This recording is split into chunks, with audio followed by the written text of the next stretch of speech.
5 minutes later, but I'm sure more people will be joining us. Hey, everyone, thank you for jumping on our very first live stream entitled How to Thrive in a Business Pandemic. My name is Franklin Rivera, V2M2 Group, and I'm joined by with Kevin Harris from Bedrock Assets.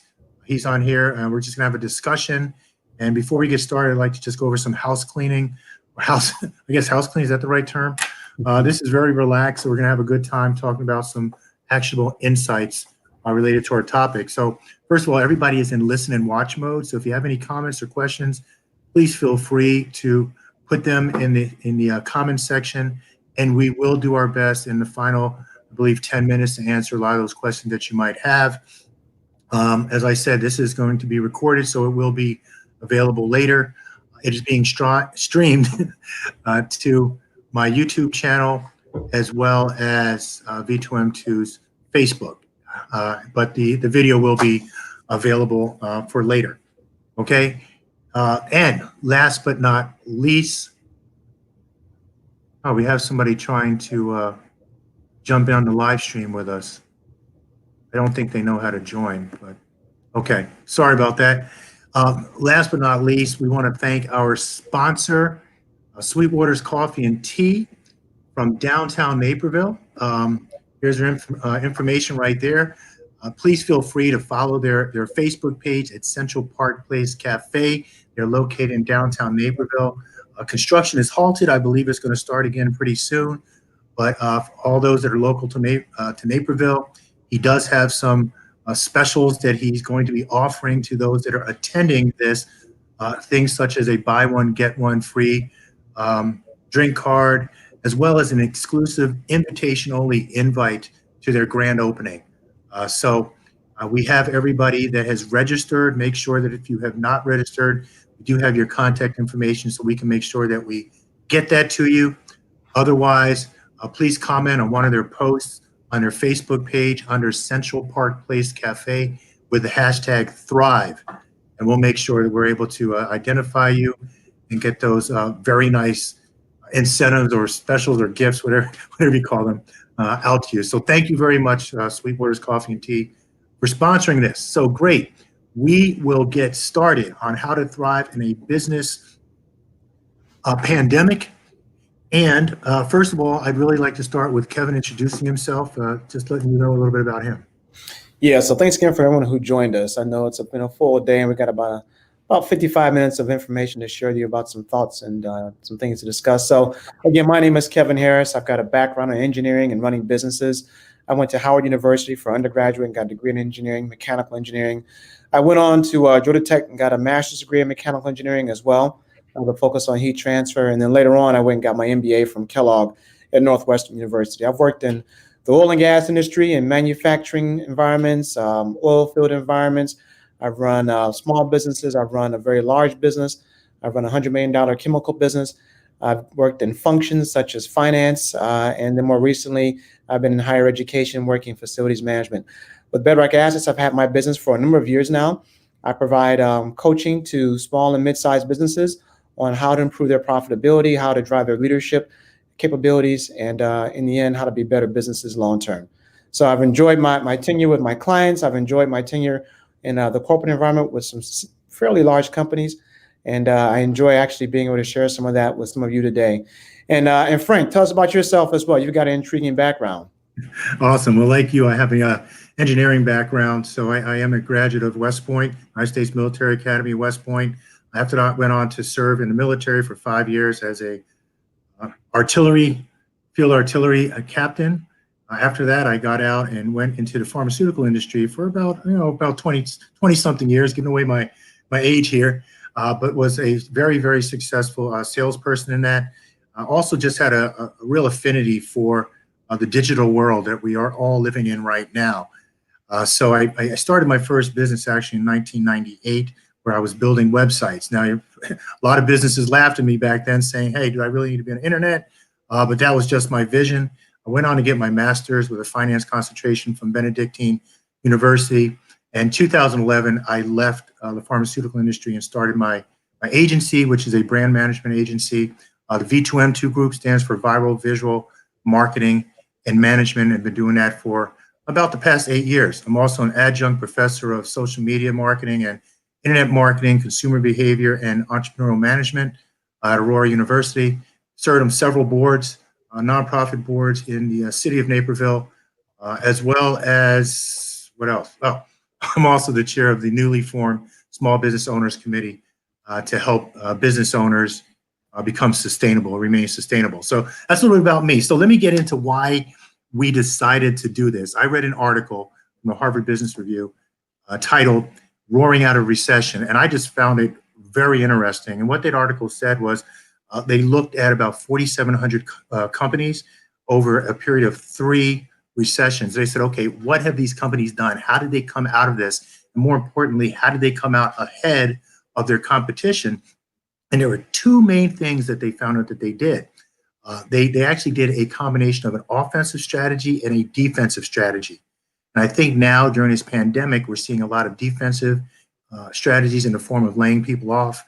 I'm not quite sure what we're seeing in the form of offensive strategies, but even though they were defensive and offensive strategies, they found that the companies that were successful, and there were only 9% that came out ahead of their competition.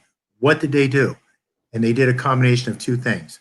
They actually increased their operational efficiencies. And number 2, which for me was very surprising, they increased their marketing spend more than their spend was pre-recession.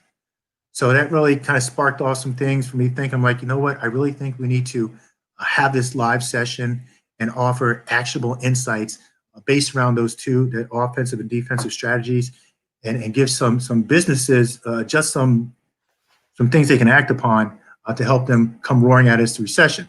And Kevin was just, I think, the perfect person to jump on board with me to do this.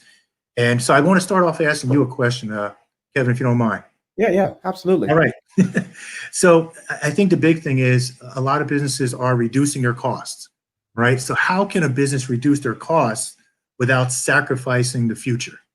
Yeah, I think it's a tough challenge, and we're seeing that today. So many of the businesses that are on the call right now have had to really substantially change their cost structure. You've been furloughing staff, and so looking to figure out how you can reduce some of your variable costs as well as some of your fixed costs. You've been looking at other areas you could reduce costs, but there's a more strategic way you can do that. Granted, sometimes you have to respond to a crisis quickly, because sometimes when you're only playing offense, you don't see the gravity of the situation and you don't respond to crisis quickly enough.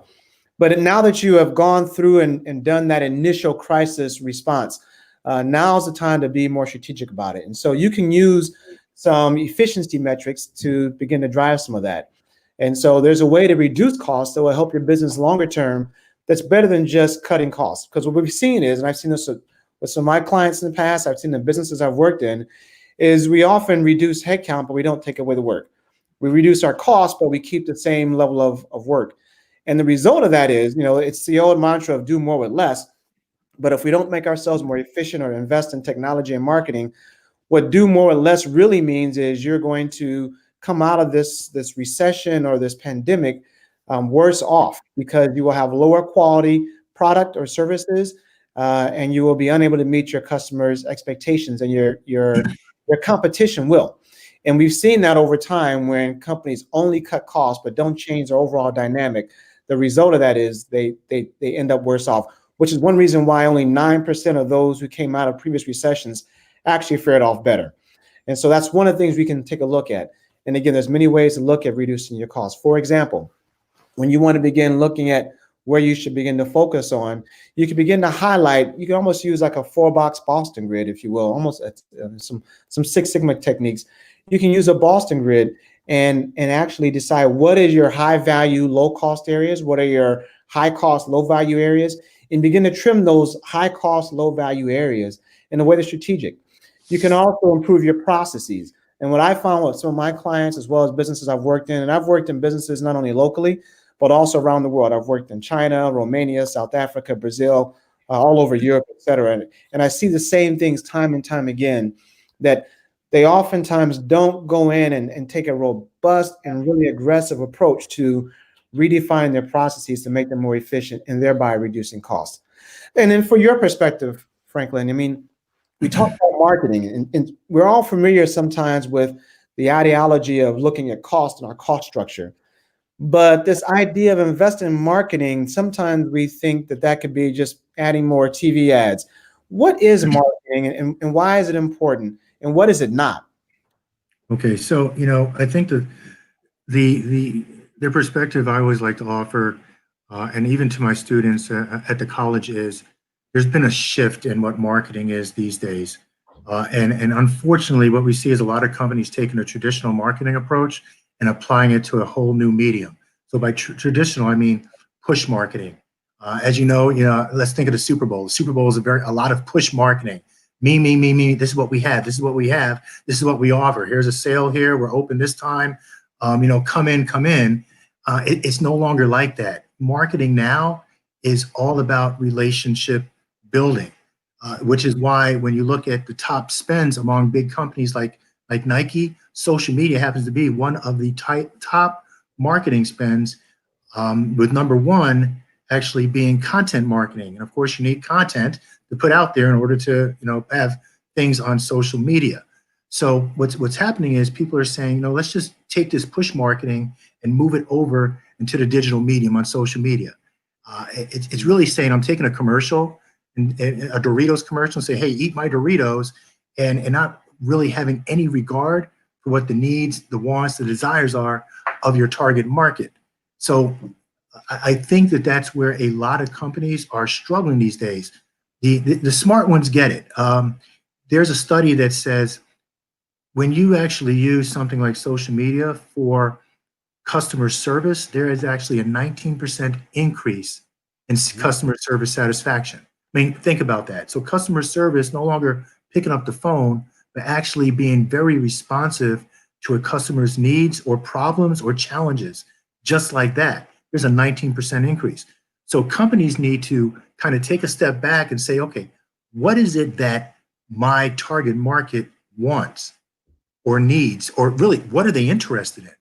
I like to give the analogy of, and if there's any realtors out there, don't be offended. I'm just using this. Even financial service professionals, I was one at one time.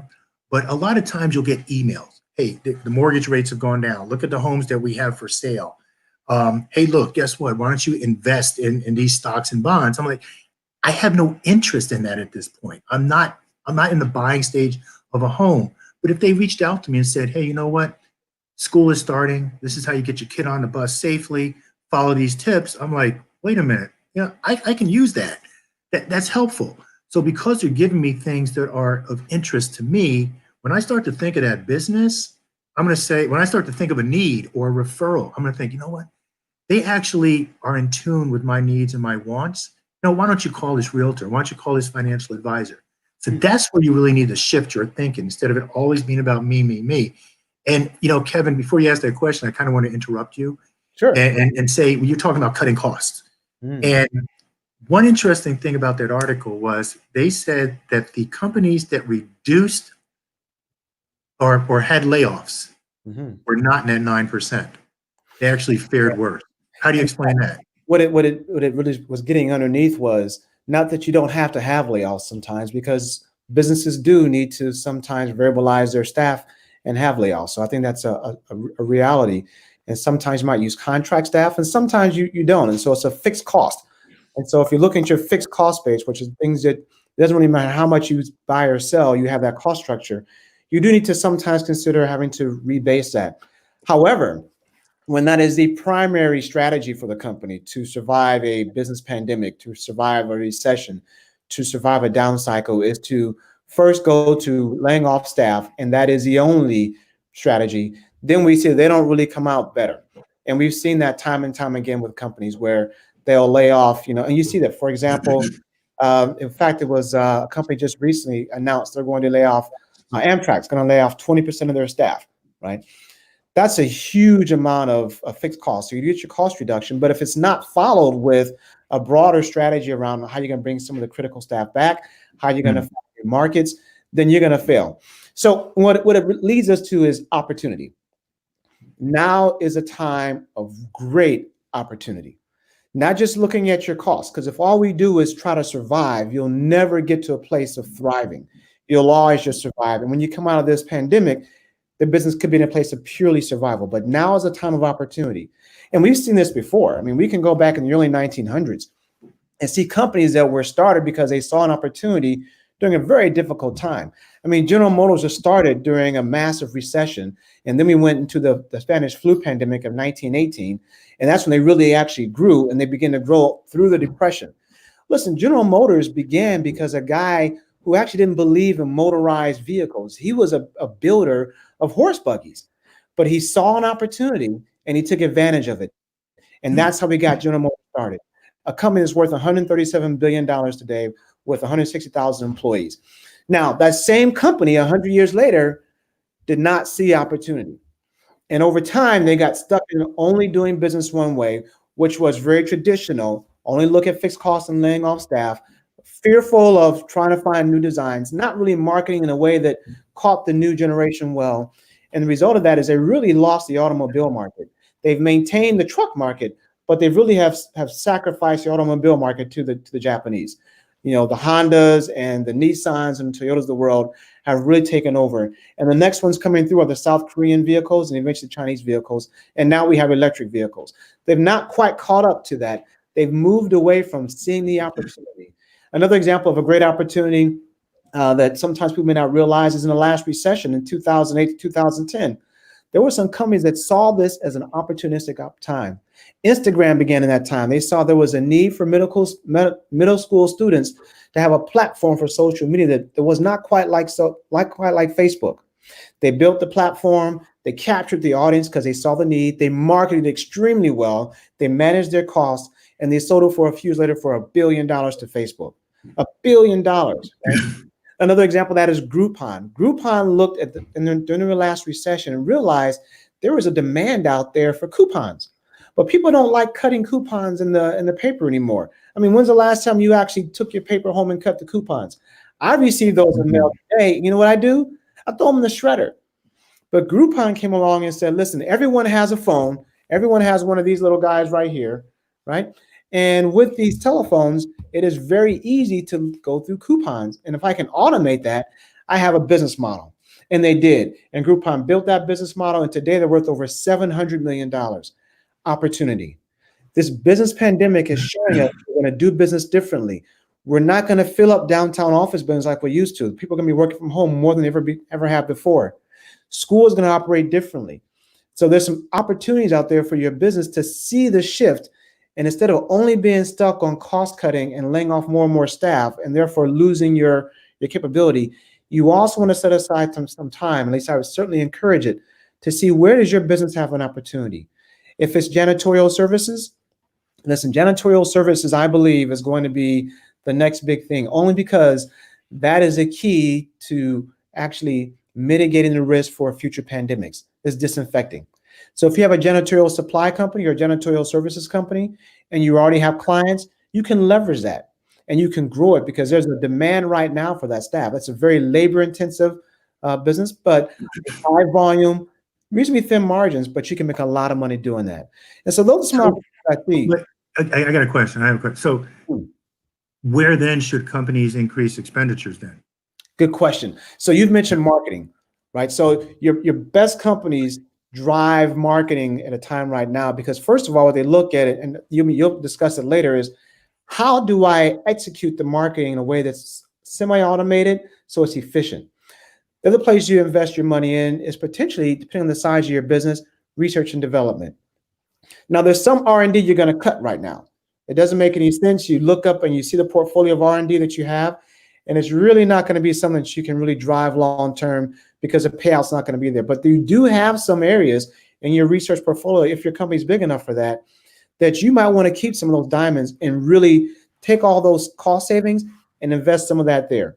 Sometimes assets, depending on the size of your company. Now, if it's a major plant you want to buy, I think most people on the phone today are not purchasing major plants, but you can have other equipment. If you're in a doctor's office, listen, it's a great time to buy new assets, equipment, because it's on sale now, right? It's cheaper now. And it's a great way to really upscale your business in a way that's not overly expensive because you can take some of those cost savings and invest it in this. And when you come out of this pandemic, you're going to be better off than your competition. And that's how you could do that. Tell us more about marketing, Franklin. You've been in this world for quite a while. You were a top salesperson at Johnson and Johnson, and you've been in this space of marketing for a little bit of time, particularly on the social marketing. How does that get applied in a time like now? You know, what's so funny is here I am in my 50s, and the quote that I often reference came from a kid that's 25, 26 years old. And I remember on the phone talking to him. He was just, the kid's now a TEDx speaker, Mm. and one of the top 30 under 30 in Wisconsin. I remember having that interview with him for my podcast, and he said, you know what? If you can build a community, you can monetize it. I never forgot that. I was like, something so simple that's brilliant. You can monetize a community, and that's essentially what he did. In essence, he connected everybody. I actually think Rick Lochner's on here. He knows who I'm talking about. Um, he built a community on LinkedIn when LinkedIn video came out, and that community grew and grew and grew. Wow. And businesses started to see his large community and realize, man, this kid has a lot of reach. Next thing you know, he was consulting businesses on video storytelling. Next thing you know, he becomes a TEDx speaker, and he basically monetized that community. So I think right now in marketing, you have to look at two things. One thing is using the power of the internet to increase your visibility, and you increase your visibility through partnerships, strategic relationships. Okay, you have to get out of your own vertical, think about your own vertical, think about, okay, who is connected that could be a potentially great partner for myself, or they might be connected to somebody else that could help my business out, or even may help out just one segment of my business. So you have to look at that, and you have to utilize the power of the internet. Now is a perfect time to build your authority in a space. I always use the story that when I started internet marketing years ago, I started on Twitter. So Twitter is where 80% of the decision makers and CEOs are, on Twitter. I think that's changing because LinkedIn has just seen a huge spike during this pandemic. However, they're still on there. So my idea was, who do I want to reach? Who do I want to connect to? Do I want to connect to just the general public or the decision makers? So I decided to connect with the decision makers.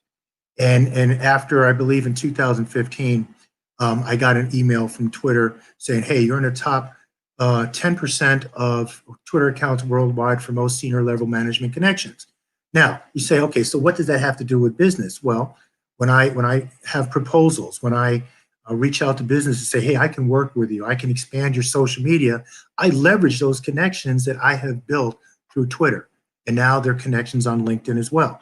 So it just adds more credibility to you being a thought leader in your space if you're getting people that are thought of as thought leaders to follow you. So think about the same thing with your business. And I say, don't be shy about saying that, you're really good at what you do, that your company has a very unique value proposition. Put that out there, because it's no secret. I love hip hop. I listen to a lot of hip hop. And one hip hop artist said, if you don't say that you're the best, who else will? Okay. So you need to put that out there. Secondly, I really believe that marketing has shifted, right? It's no more of that. Have you seen the movie Up with the dog is going squirrel, squirrel, squirrel, squirrel? Yeah. I think that's what a lot of people are looking at as far as marketing goes. It's not that. Matter of fact, the most successful companies spend most of their marketing dollars, besides social media and content, on CRM, customer relationship management software, and marketing automation. Now, if you think about marketing automation, that speaks directly to what this HBR, Harvard Business Review article is talking about, becoming more efficient. Because marketing automation helps you to automate a lot of those tasks which are repetitive.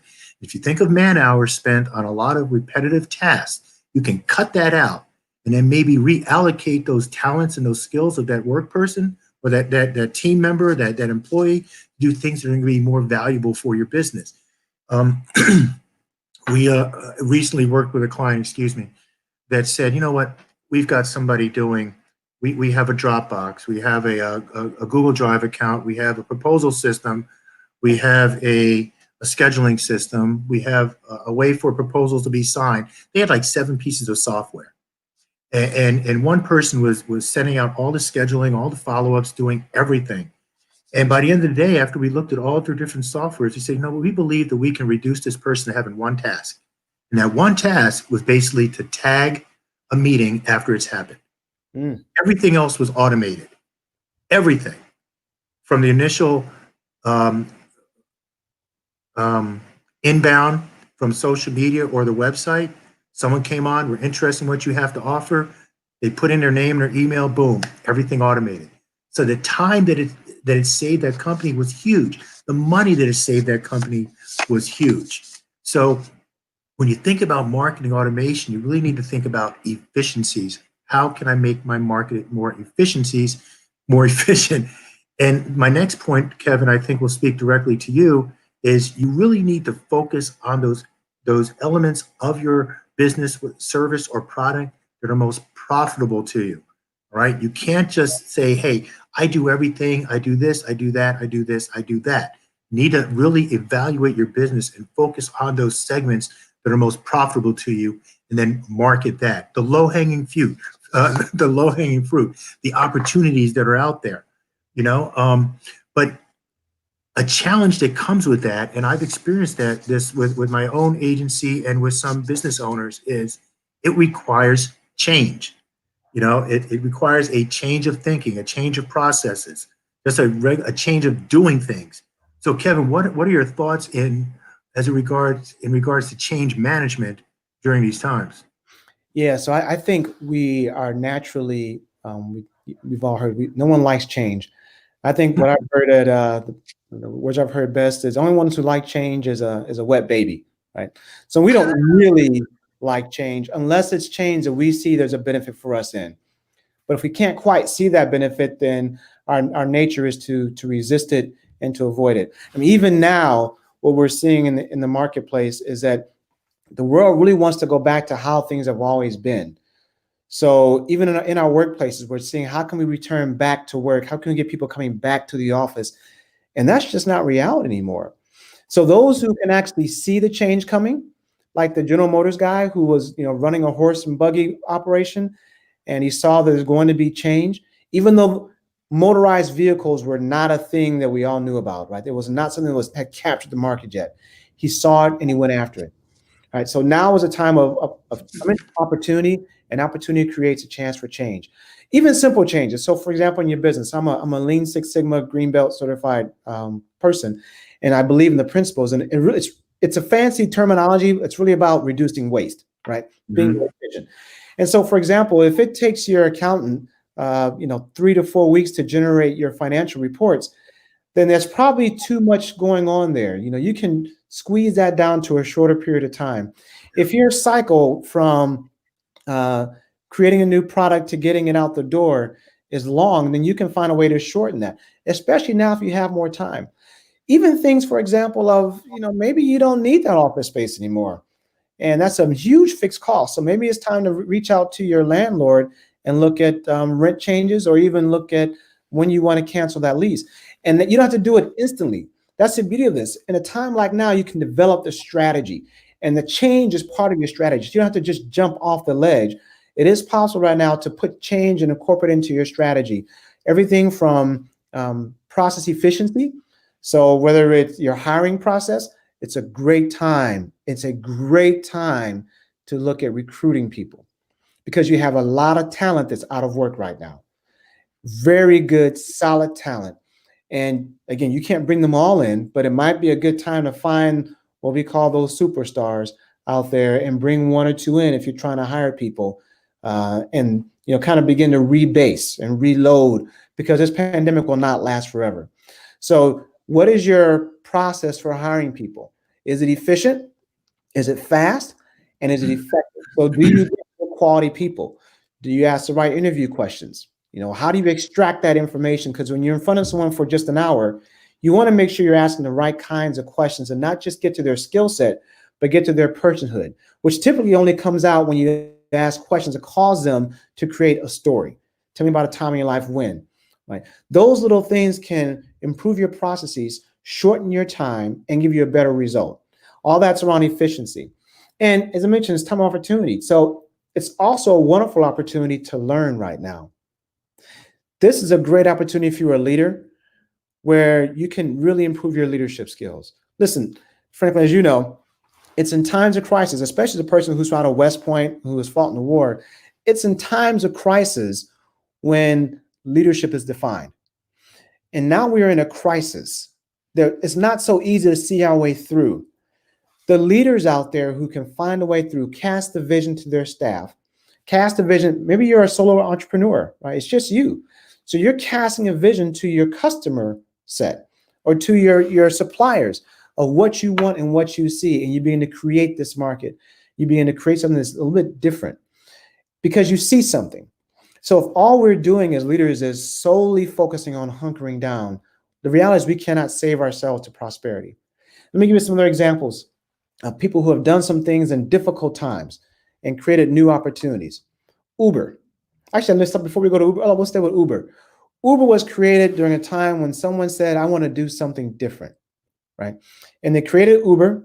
It's worth $47 billion right now. Extremely successful. They've gone through the bumps in the road like every organization has, right? But they are overall very successful and have really upset the taxi cab industry that has been in place and entrenched for decades. I recall when Uber was starting to show up at airports, and we thought at first this will never happen. That's the last place that they'll allow Uber drivers to come in. And because of the force of the market, it forced everyone to shift around to it. Okay, they saw change in the air and they saw a demand for something. There is a demand right now for delivery, and that demand will continue. So Instacart, when they started up a little while ago, sometimes these solutions are not instant. As you know, Frank, Instacart started, I think, in 2012, and they began to grow their business slowly but surely, get investors, find a market, invest in technology, continue to grow the business. And now Instacart is one of the largest delivery mechanisms out there. Many people are using Instacart right now to purchase their groceries. And people are wanting to work for Instacart because they can make good money. Now, are you going to make $100,000 a year with that? Probably not. But you have a lot of college students right now who are looking to make $200 or $300 a day, and they could do it from 6 a.m. to 11 a.m. and make decent money doing that. So you have a captured labor pool, and there's huge demand for that. What about other delivery mechanisms? Because people are going to continue to work from home, so delivery will continue to be a bigger part of our portfolio above and beyond Amazon. There's opportunity out there right now. So through innovation and learning, we could do new things. The last thing I'll leave you with before we go to the next question is, I've talked a lot about learning. Learning right now, if you have time on your hands, it could be an hour a day. It could be a class you're going to take. It could be free. LinkedIn has a lot of free courses to take. And I'd argue that a lot of our leadership capability is really built in not just our hard skill, my ability to do engineering, my ability to do accounting, my ability to do medical services. It's really also in our soft skills, because that's a differentiator, particularly in a marketplace that's driven by social media. Those who can actually reach out and touch someone and touch what they're really feeling and draw that out of them will find opportunity. That's exactly what Apple has done. That's exactly what Nike has done. Nike is not the best shoe out there. I've been involved in track and field just as you for many years, and I'd argue that Nike is the most popular shoe, but not the best shoe if you're going to run a marathon. Right? Apple is a good product out there, but there are other good products. But Apple has captured our hearts and produced a product that we all want. And it's not because it's great, it's because we feel a certain way about it. The same is true with Starbucks. Starbucks, and I like to go to Starbucks. I got the Starbucks app, but to me, Starbucks is not the best coffee out there at all. But when Starbucks got going and I started going there, it gave me a sense of peace and freedom. So when I get a Starbucks cup of coffee and I see that little green thing on there, it's reminding me of what I am wanting to feel. They saw opportunity. They learned. Starbucks recently went through some issues with diversity, and they jumped on it right away. They didn't sort of let it sit. The result of that is they drew even more customers in because they had an issue. They didn't wait for the government to make them fix it. They didn't wait for social media to make them fix it. They got after it pretty quickly. So they learned from their mistakes. Take time right now to see where you can learn. Take time right now to go and find opportunities to learn, whether it's through school or certification classes or free work that's online. And finally, take time to learn from your customers and your suppliers. People like Franklin, who does what he does, can teach us a lot about marketing. People like me or others who are maybe on the phone right here on the video can also teach us things. So innovate, opportunity, and learning. And then you mentioned a lot about marketing. Franklin, why do people see marketing as a cost, not an investment, particularly small businesses? You know what? I actually think it is. That's a pretty loaded question. That's why I asked it. Yeah, excuse me. West Point graduate, I see what you're doing. Getting choked up thinking of. Let's load up the artillery, see what you got. Well, boom. So really, I think the market has looked at a lot of the cost because that's how it started off, especially in this digital realm. You know, in 2011, when I remember looking at the statistics, and they were saying that one of the biggest challenges the companies were having were measuring the results of their digital marketing. What were the results of their social media marketing?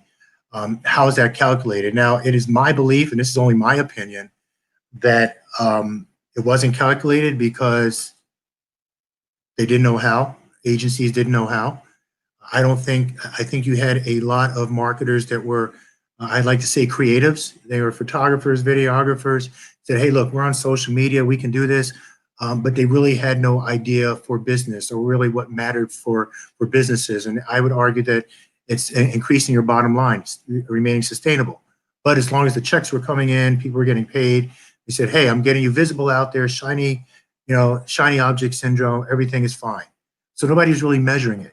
Today, we have so many tools to measure the impacts of your marketing. I like to say, if you look at social media, you're taking an intangible and turning it into an intangible.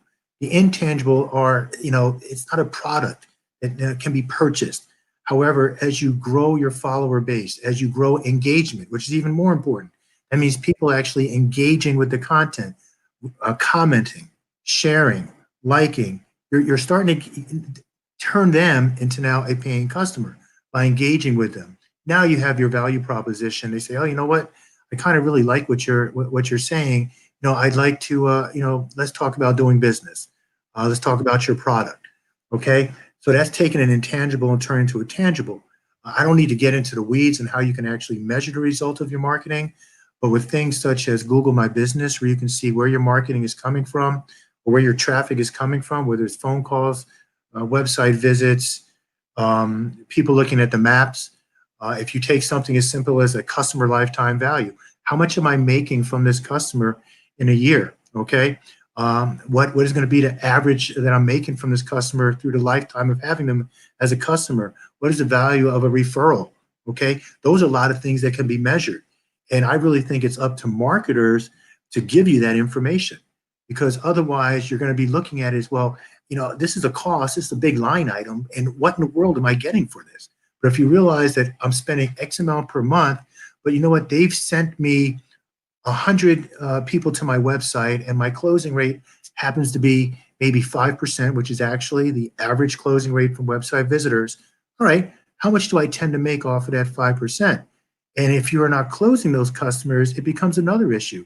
It's a sales issue, all right? It's not the marketing issue, it's the sales issue. So you need to look at these things. And a good marketer should be able to verbalize all of that to you. And that's how you measure that. So that's why a lot of times it's looked at as a cost as opposed to investment. The second thing is what I talked about before, shiny object syndrome, push marketing. All right, I'm going to make a sale. That's how I measure my results. Well, times have changed. It's about relationships. I hate to say it, and relationship takes time. Kevin, you and I are not going to go out in the street.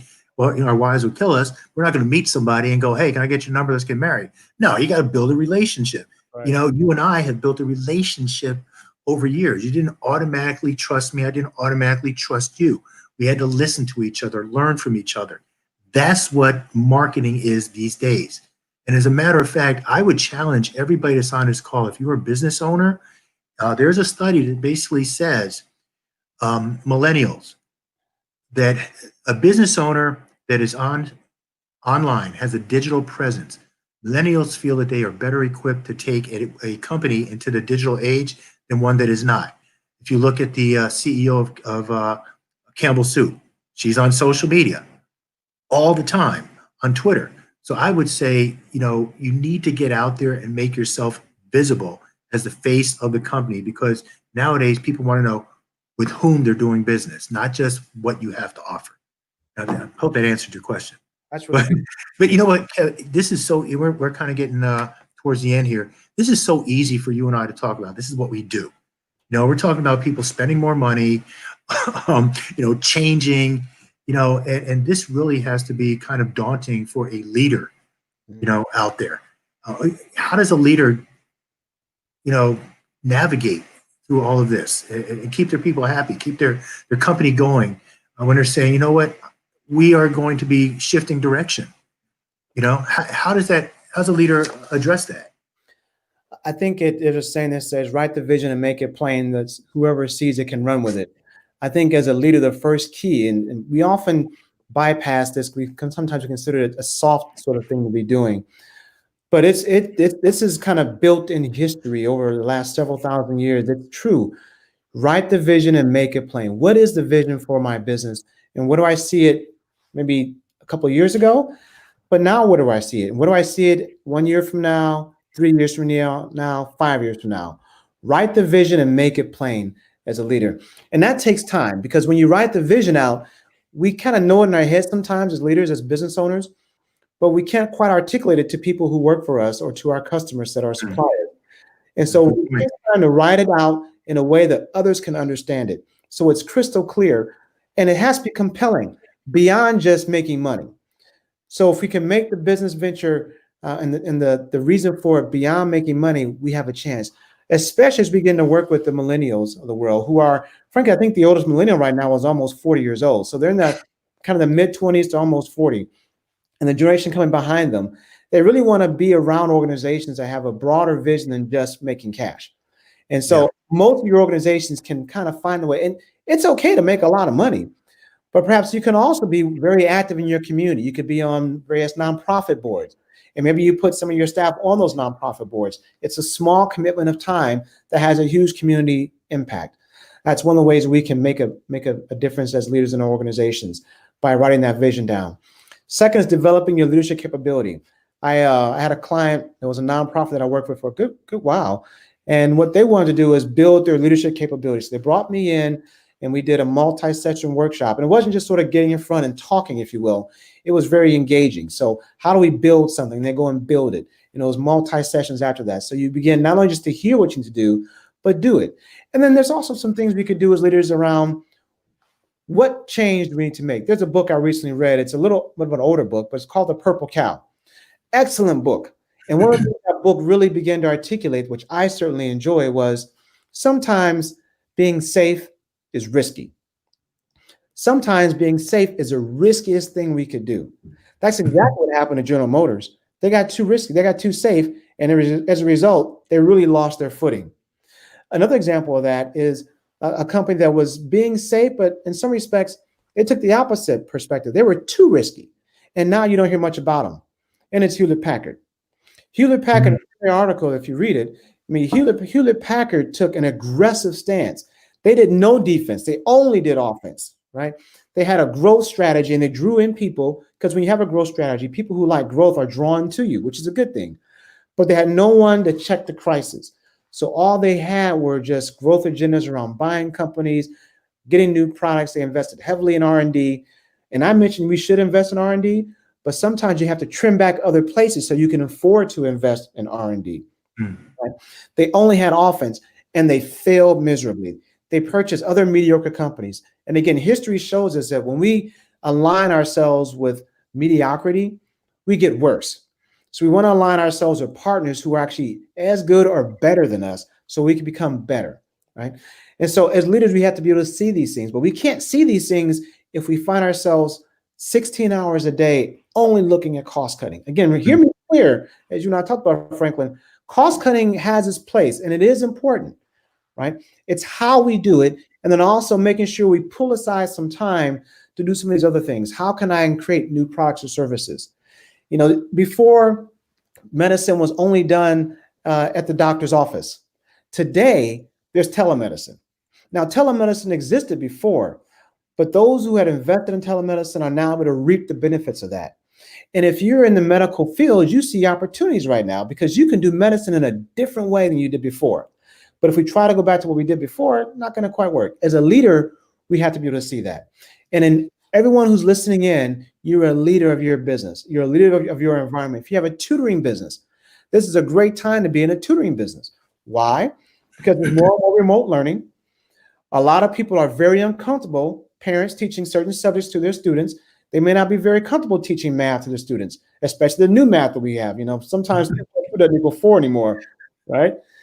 They may not be able to teach their child how to read if they're a toddler. If they're in high school, calculus might be a little tough. So it's a great chance to leverage some of that because before that was done with a teacher. Going forward, there might be more remote learning going on. There's opportunity right there. As a leader, you can see that because you have a vision for your organization and you can capture that. And then what I could also say is that sometimes it helps to bring someone alongside to partner with us to take advantage of these opportunities. People like myself, where I look at efficiency and business growth, people like Frank, who looks at marketing and how you can drive your business. But maybe it's not Frank and I, maybe it's someone else who can help you. On a larger context, you know, the University of Southern California has brought in Deloitte to look at how they can do contact tracing across the organization. They brought in someone, it's a cost during a time when they don't have it, but it's a cost. But it's someone you can bring alongside you to help you grow your business. Frank and myself or others in your stratospheres might be able to help you because sometimes you just don't have the time as a business leader to focus on these things. Yeah. Sometimes spending 5% of your time is not enough.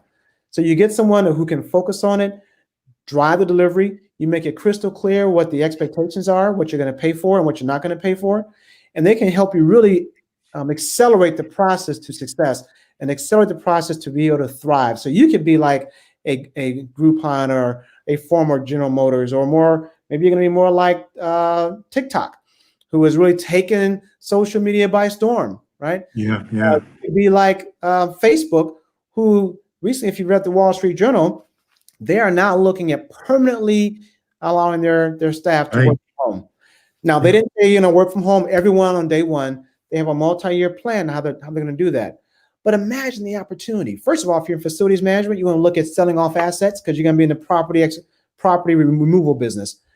But you've also got a large number of people who are not going to work from home permanently. They're going to need IT resources. They're going to need delivery resources. And it's not going to be just Facebook. We're seeing this as you watch the Wall Street Journal. You're seeing it across the board. So as we find opportunities for new things, we innovate, we learn, we become better leaders. And then finally, Franklin, as you know, as a military man and a person who's done this for a while, it's all about execution. And marketing automation can help you execute better, right? And so there's only you brought up a lot of good points. And I know we probably have some more questions, but we also have some people who've asked us questions. We're running kind of close on time here, and I want to be respectful. I mean, we can stay a little bit longer. It's really up to you. You want to start answering some of these questions, or the audience involved, because we want to make sure we're engaging you. Okay. I think is important. Cool. So I'm gonna put it up here. Great. Promise Learning. What advice do you have for service companies that may already have low overhead costs? I'll jump right in and answer that. I have low overhead costs. I really think a lot of it plays what Kevin was saying. This is a perfect time to educate yourself. Okay, there's a wealth of information out there on the internet. Look at your service offerings and say, okay, how can I have a true value proposition in this specific space? So come up with a very strong value proposition. And as I said before, now is the time to really build that community on social media. I mean, literally, that's what I have been focusing on. When this pandemic hit, all of a sudden, it's like, I don't have to drive anywhere. I'm having Zoom. I'm like zoomed out. I've had so many Zoom meetings, but I found myself having more time now from not having to be on the road.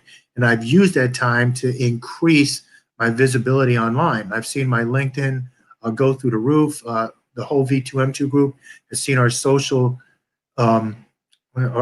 community grow.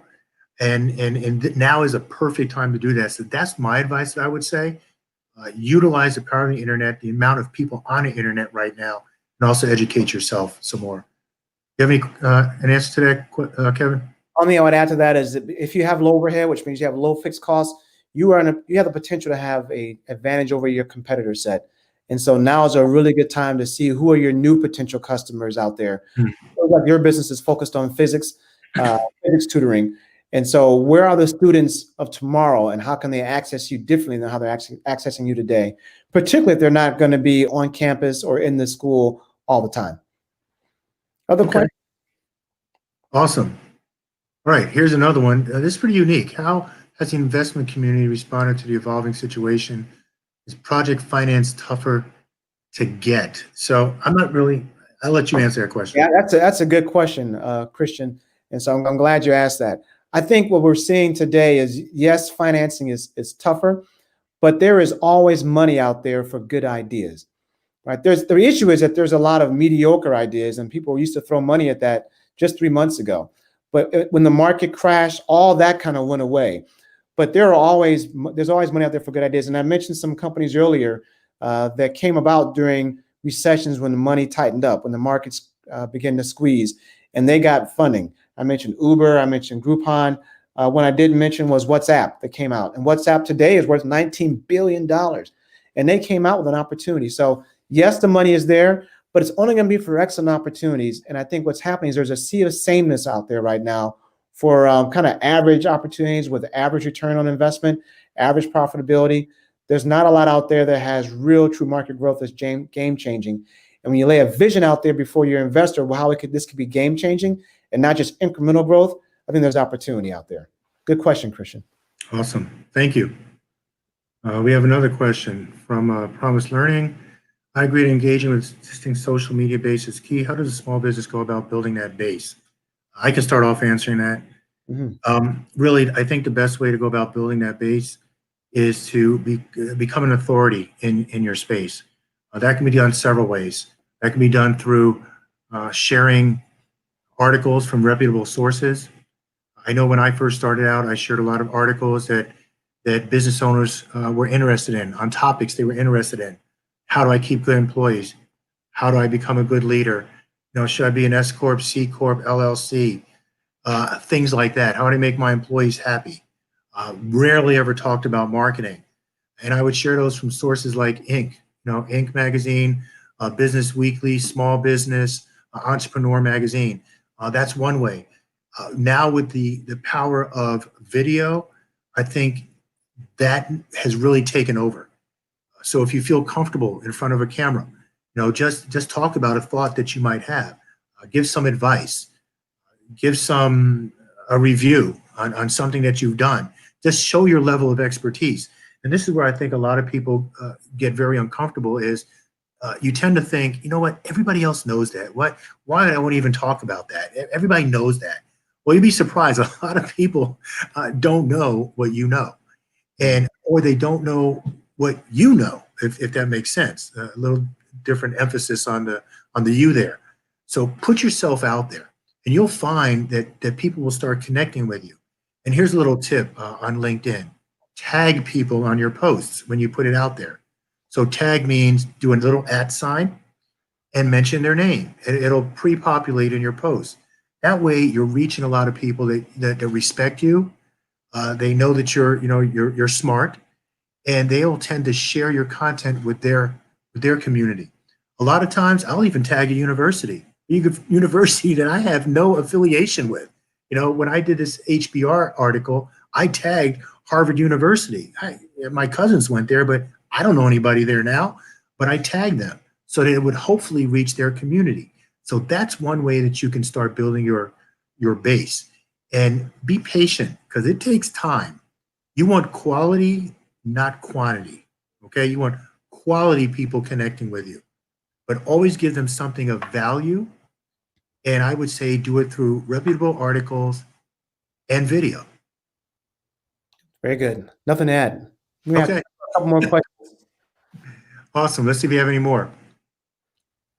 Rick Lochner said, good point on validating the value proposition for new conditions. Thank you. Derek had a suggestion here. We considered recording our short, quick change stories, sharing on social media. I love that. There you go.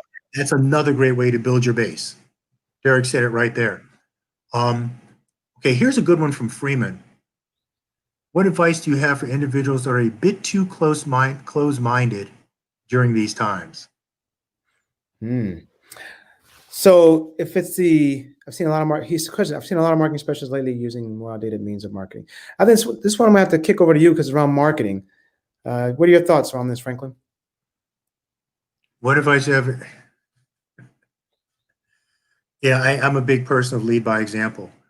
Um, if I'm going to ask a business owner, I think we have some on here that I have asked, to be visible on social media. They might not totally be comfortable with it at first. And to get them comfortable with it, I often share the story of how I was uncomfortable with it. My wife was uncomfortable with it. My team members, Freeman actually is on my team, where we've all been uncomfortable with the situation. But me as a leader, leading by example, that way I can show my clients, hey, look, you know what? We've been in this position before. You get over it, becomes like riding a bike. It becomes a second nature.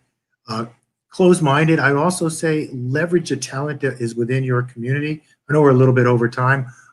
Feel free to stay on longer if you'd like. But if you have talent within your organization, harness that talent. You need to step out of that comfort zone, okay? Don't think that, because you are the most skilled or you're the oldest in your organization or because I started the company, that I know it all. There's a lot of times I've reached out to my team members and asked for their advice on specific projects. And here I am, having done this for years, and I'm like, you know what? I never thought about that. I never thought about that. So be open to suggestions. Be open to suggestions. And the beautiful thing with marketing is, especially with internet marketing, yeah, it stays online forever. I mean, you can delete your posts, but there's a lot of trial and error. Do not be afraid to try something. All right. You'll never know if you can succeed if you never try. So you have to try it. We've tried a lot of things. Some have worked out great, some have not. But the ones that have worked out great, we've stuck with those. Okay. That would be my advice for those that are closed-minded.